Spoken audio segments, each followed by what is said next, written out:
Well, it's an eerie silence here in eastern Ukraine. Yeah, it's the first time we've had anything like this in recent weeks. I say that, as we say that now, I can hear a little bit of small arms fire in the distance, but there's certainly the big shelling, the large-scale shelling that we've seen in recent weeks seems to have stopped. We've spoken to local reporters around the region as well. It seems to be holding not just here in Donetsk, but reports that there's quiet in places like Debaltseve, in Mariupol, in various other locations, including Luhansk as well.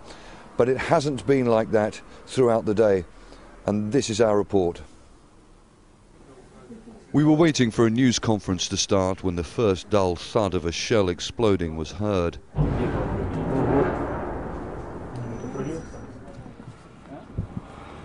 As we left the building, there was another bang. And much closer this time. One of the shells had hit a residential area near a children's playground. We had several explosions. All the glass broke. We ran into the basement. We were sitting at home celebrating my daughter's birthday, and this happens. There are old people who live here too. How can they live like this? Shortly after, the separatist leader Alexander Zakashenko announced the ceasefire would not apply to the town of Debaltseve. We will stop fire in all of the Donetsk People's Republic territory except for internal regions. Debaltseve belongs to those regions. Any attempt by Ukrainian forces to break out will be considered a violation of the Minsk agreement. Obviously, any attempts will be stopped. Debaltseve has seen some of the most intense fighting in recent weeks. It's believed that thousands of Ukrainian soldiers are surrounded there by separatists. Debaltseve is strategically important.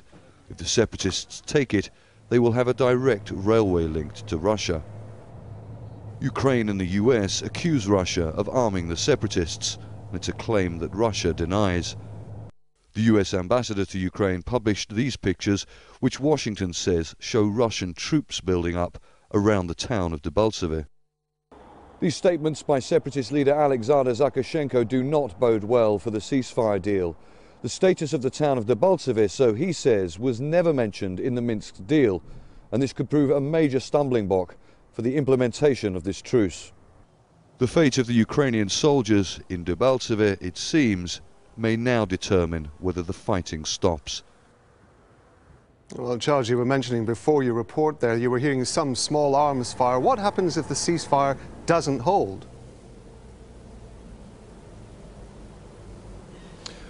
Well, it has massive implications if this doesn't hold, both for Ukraine and the wider region. As we've been reporting, there is a massive amount of distrust between both sides in this conflict and failures of previous ceasefire agreements. One thing we do know was an announcement that the Ukrainian president made earlier this evening. He said that if the ceasefire doesn't hold, then he would call for martial law across all of Ukraine's territory. Now, exactly what that would involve remains to be seen, but certainly a wider definition of martial law would include things like curfews, would potentially include the commandeering of infrastructure for the use of military, possibly a repression of media freedoms as well. So there are huge implications for this, both locally and on a wider regional scale. And as I say, the record so far in terms of these ceasefires holding has not been good, but so far, certainly